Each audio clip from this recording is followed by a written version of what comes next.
नमस्कार दोस्तों, हर्षित द्विवेदी एजुकेशन में आपका स्वागत है। मेरा नाम है Vineet Sagar. Daily one liners for exams 17 and 18 July 2022। देखिए, संडे को डेली वन लाइनर्स अपलोड नहीं होता है, इसलिए मंडे को जो है मैं 2 दिन का न्यूज़ कंपेयर करके आपको बताऊंगा। तो कौन कौन से इंपॉर्टेंट न्यूज़ है। सबसे पहला project 17A stealth frigate Dunagiri. Project 17A मतलब क्या होता है दोस्तों? देखिए, इस प्रोजेक्ट के under garden reach ship builders and engineers जो कोलकाता बेस्ड है और मजगांव डॉक लिमिटेड जो गोवा बेस्ड है, दोनों लीडिंग शिपयार्ड से इंडिया का, वो इंडियन नेवी के लिए 6 गाइडेड मिसाइल फ्रिगेट्स मैन्युफैक्चर करके देंगे।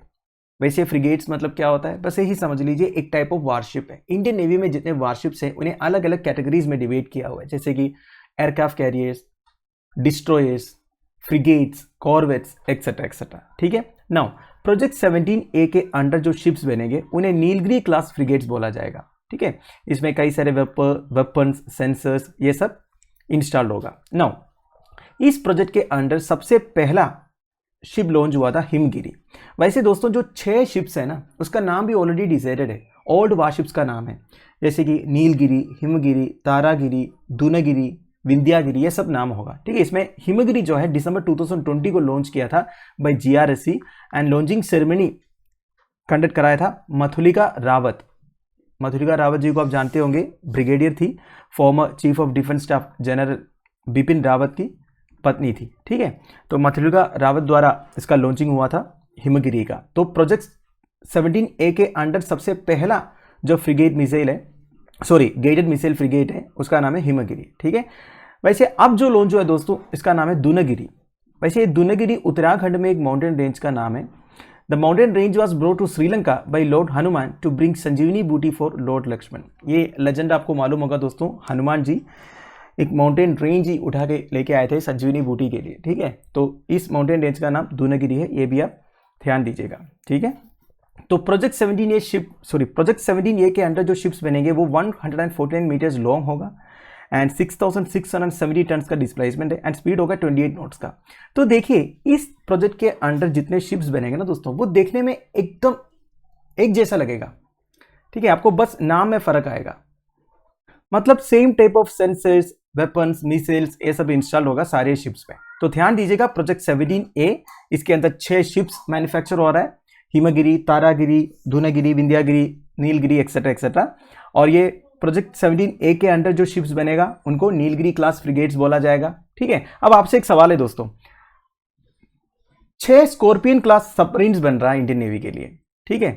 वो कौन सा प्रोजेक्ट के अंडर है, आप मुझे कमेंट बॉक्स में बताइए। अगला है first cultural and tourism capital of SCO। देखिए, शंघाई कॉर्पोरेशन ऑर्गेनाइजेशन का कल्चरल एंड टूरिज्म कैपिटल करके डिक्लेयर होने वाला है होली सिटी ऑफ वाराणसी, उत्तर प्रदेश। तो बेसिकली क्या है ना दोस्तों, शंघाई कॉर्पोरेशन ऑर्गेनाइजेशन की जो प्रेसिडेंसी जिस कंट्री में होगा, उस कंट्री को अपने एक सिटी को शोकेस करने का मौका मिलेगा। बेसिकली उस कंट्री का कल्चर एंड ट्रेडिशंस को शोकेस करने का मौका मिलेगा। तो इस तरह एक सिटी को वो as cultural and tourism capital करके डिक्लेयर कर सकता है। ठीक है। तो होली सिटी ऑफ वाराणसी है इंडिया का culture and tourism capital. Basically India का नहीं, शंघाई कॉर्पोरेशन ऑर्गेनाइजेशन का कल्चरल एंड टूरिज्म कैपिटल करके वाराणसी को डिक्लेयर करेंगे। ठीक है। वैसे शंघाई कॉर्पोरेशन ऑर्गेनाइजेशन के बारे में आपको पता ही होगा, एक Eurasian political, economic and security alliance है। अगर आप ज्योग्राफिक स्कोप एंड पॉपुलेशन देखोगे, दुनिया का लार्जेस्ट रीजनल ऑर्गेनाइजेशन है। 60% area of the Eurasia cover करता है, 40% of world population and more than 30% of the global GDP। 2001 में ये क्रिएट हुआ था। वैसे 2001 से पहले Kazakhstan, China, Kyrgyzstan, Russia and Tajikistan जो है शंघाई 5 के मेंबर्स थे। इसके बाद इंडिया, पाकिस्तान ज्वाइन हुआ। अब ईरान एंड बेलारूस भी ऐड होने वाला है, ये न्यूज़ हमने कवर किया था। तो ध्यान दीजिएगा, holy city of Varanasi cultural and tourism capital of Shanghai corporation organisation करके डिक्लेयर होने वाला है। अगला है world athletics championship. World athletics championship एक बाइनियल एथलेटिक्स कॉम्पिटिशन है। बाइनियल मतलब हर 2 साल में एक बार ये कंडक्ट होता है एंड ये ऑर्गेनाइज करते हैं वर्ल्ड एथलेटिक्स काउंसिल। ठीक है। अब देखिए, अब 2022 एडिशन चल रहा है दोस्तों ओरेगोन, USA में। वैसे ये 2021 में होना चाहिए था, कोविड-19 पैंडेमिक की वजह से पोस्टपोन हुआ था।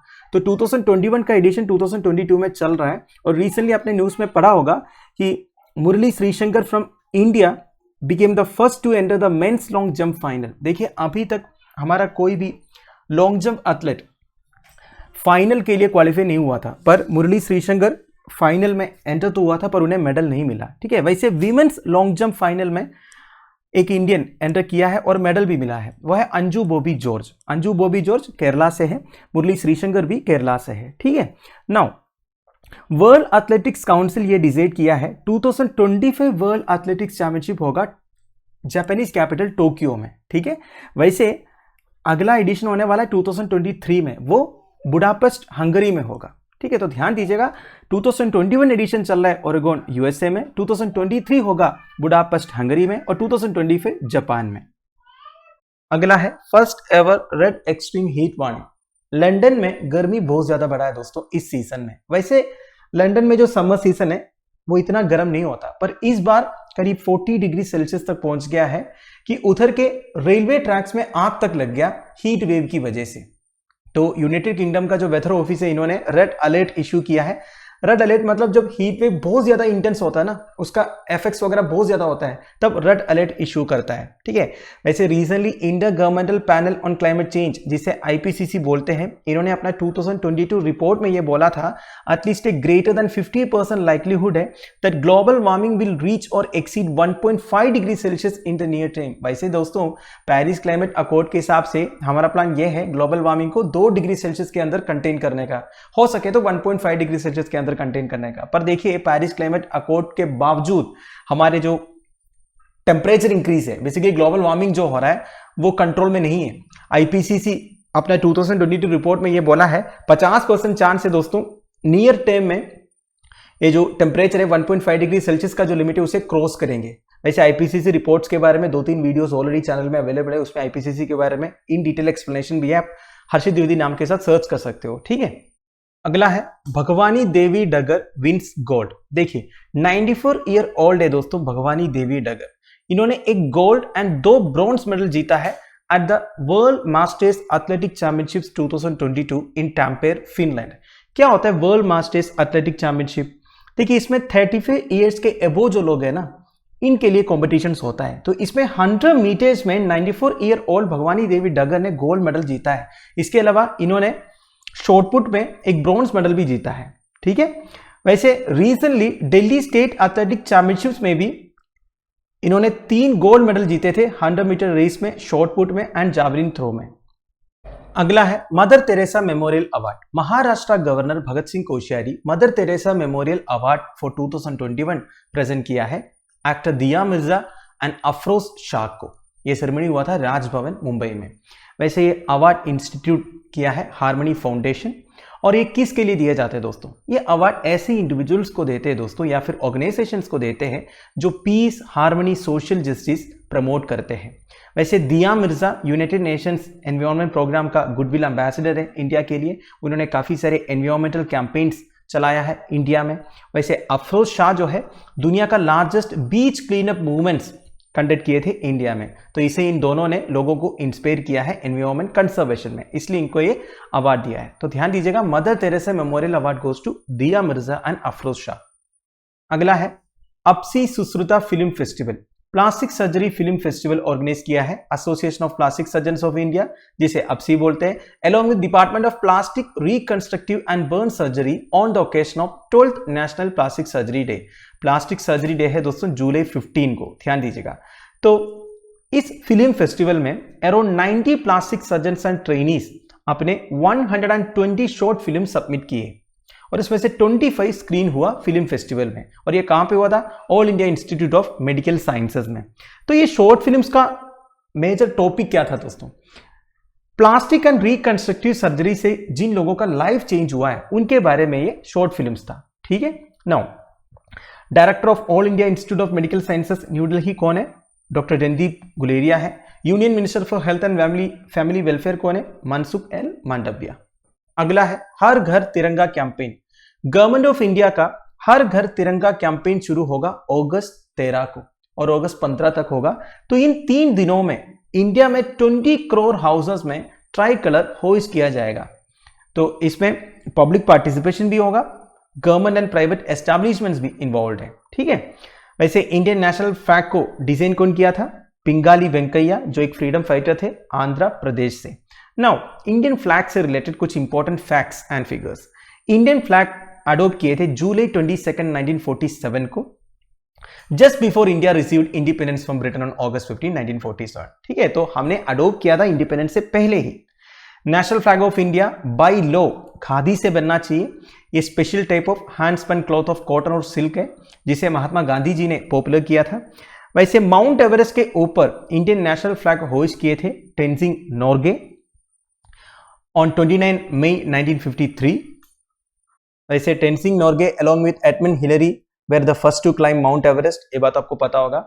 2002 से पहले normal citizens of India national flag hoist नहीं कर सकते थे except on independence day and republic day, पर 2002 में Supreme Court of India flag code को अमेंड किया एंड सारे सिटीजन फ्लैग होइस्ट कर सकते हैं अभी के हिसाब से एट एनी टाइम, पर एक फ्लैग कोड है दोस्तों, वो फॉलो करना चाहिए। ठीक है, ऐसा नहीं कैसे भी होइस्ट किया फ्लैग, उसके लिए कुछ रूल्स एंड रेगुलेशन है, इसे बोलते हैं फ्लैग कोड।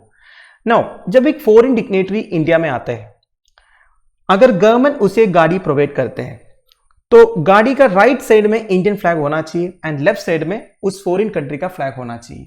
ठीक है, August 22, 1907 को madam Bhikaji Cama became the first person to hoist Indian flag on foreign soil on Stuttgart in Germany. तो फॉरेन सोइल में इंडियन फ्लैग पहली बार होस्ट किए थे मैडम भिकाजी कामा 1907 August 22 को स्टटगर्ट जर्मनी।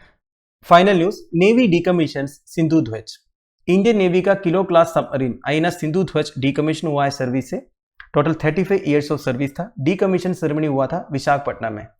तो इससे नेवी के पास अभी 15 कन्वेंशनल सबमरीन है दोस्तों। कन्वेंशनल सबमरीन मतलब क्या होता है, जो बैटरी से चलता है और ये बैटरी डीजल जनरेटर से चार्ज होता है, उसे कन्वेंशनल सबमरीन बोलते हैं। बेसिकली जो डीजल जनरेटर से चार्ज होता है ना बैटरी, उसे आप कन्वेंशनल सबमरीन्स बोल सकते हो। वैसे सबमरीन्स के रिगार्डिंग भी एक वीडियो चैनल में अवेलेबल है, आप हर्षित द्विवेदी नाम के साथ सर्च कर सकते हो। उसमें मैंने बता रखा है न्यूक्लियर सबमरीन्स, कन्वेंशनल सबमरीन्स, ये सब क्या है, इंडियन नेवी के पास कितने हैं, ये सारे डिटेल्स है। ठीक है, देख लीजिएगा। वैसे INS Sindhu Dhvaj Indian navy में कमीशन किया था जून 1987 को and it was one of the 10 kilo class submarines India acquired from Russia. India Russia से 10 किलो क्लास सबमरीन्स अक्वायर किए थे 1986 एंड 2000 के बीच में। उसमें से सिंधु रक्षक लॉस्ट हुआ था एक एक्सीडेंट में, मुंबई हार्बर में एक एक्सीडेंट हुआ था, इसमें सिंधु रक्षक कंप्लीटली डिस्ट्रॉय हो गया था। और सिंधु वीर को हमने ट्रांसफर किया था म्यांमार को। बेसिकली म्यांमार को दिया है 2020 में, और ये म्यांमार का पहला सबमरीन भी है। तो बाकी 7 है अभी। ठीक है, तो नेवी का जो सबमरीन फ्लीट है उसमें अभी 7 रशियन किलो क्लास सबमरीन है, 4 जर्मन सबमरीन है, 4 स्कॉर्पियन सबमरीन है and indigenous nuclear ballistic missile submarine Arihant भी है। ठीक है, तो इंडिया का न्यूक्लियर बैलिस्टिक मिसाइल सबमरीन कौन सा है जो ऑपरेशनल है, वो है INS अरिहंत, और एक INS अरिगट बन रहा है दोस्तों, ये भी आप ध्यान दीजिएगा। पर अभी के हिसाब से इंडिया के पास एक ही न्यूक्लियर बैलिस्टिक मिसाइल सबमरीन है, वो है INS अरिहंत। और स्कॉर्पियन क्लास सबमरीन में 2 सबमरीन अभी अंडर डेवलपमेंट है। मैंने आपको स्कॉर्पियन क्लास सबमरीन के बारे में एक सवाल पूछा था, किस प्रोजेक्ट के अंडर ये बन रहा है, आप मुझे कमेंट बॉक्स में बता दीजिएगा। ठीक है, प्रोजेक्ट डैश, वो नंबर क्या है वो आपको बताना है। अब ये देखिए दोस्तों, इंडियन नेवी का पूरे सबमरीन डिटेल्स इधर लिखा हुआ है। न्यूक्लियर पावर्ड सबमरीन एक ही है अरिहंत क्लास का, जिसका नाम है INS अरिहंत, और एक बन रहा है क्या है, INS अरिगट। नाउ शिशुमार क्लास में है दोस्तों, ये अटैक सबमरीन है। ये वेस्ट जर्मनी और इंडिया ने कोलैबोरेटली डेवलप किया था। INS Shishumar, INS शंकुश, INS Shalki, INS शंकुल। फिर सिंधु घोष क्लास, ये भी अटैक सबमरीन है। मैंने बोला था आपको 7 किलो क्लास सबमरीन है जो रशिया से हमने एक्वायर किया था। कौन कौन सा है, INS Sindhu Ghosh, INS Sindhuraj, INS Sindhu Ratna, Sindhu Kesari, Sindhu Kirti, Sindhu Vijay and Sindhu Rashtra. फिर कलवरी क्लास है, जिसे हम स्कॉर्पियन क्लास भी बोलते हैं दोस्तों।